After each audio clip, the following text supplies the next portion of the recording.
So, good question. Out of Jeffrey Osborne and Stanley Clarke, which records did I like that George Duke produced on them or when he worked with them?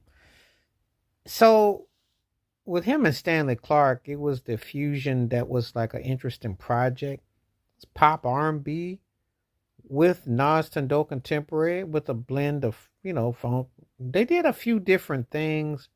Um, they had some stuff that I really liked. I mean, Sweet Baby was one of my cuts. I like when George was hitting that note.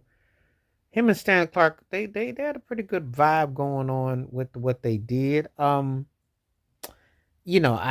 instrumentalists and stuff, I mean, I like when they played together and things of that nature.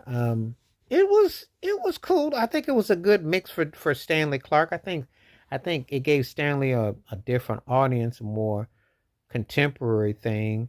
I think it definitely blended and folded with him nicely. So I think for Stanley Clark, with his approach to his musicianship, with the rawness and the tone, playing with George Duke gave him a nice mellow uh, balance that you usually don't associate necessarily with some of the way that he would groove and play.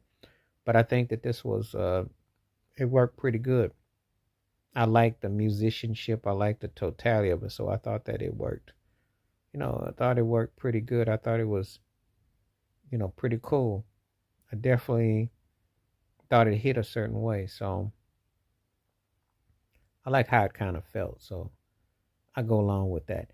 Now, asking me about George Duke and Jeffrey Osborne, they were on there, I think Lionel Richie, James Anthony Carmichael tip with a nod to Michael Jackson and Quincy Jones.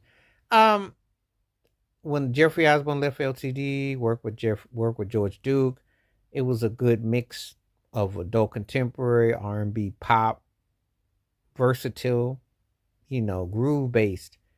Had an adult slick sound to it. Definitely worked. Um, and I like probably the first album the best. You know, I really don't need no light to see through all that. I like that. I like that record. I like that groove was on point. Eeny, meeny, miny, mo. That was my cut. You know. Second album was Stay With Me Tonight was tight. We're going all the way.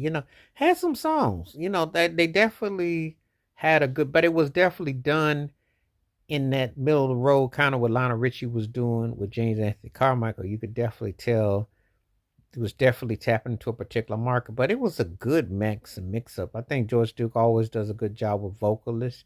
I think he understood with harmonics and had a nice, acceptable tone and feel. So I liked it.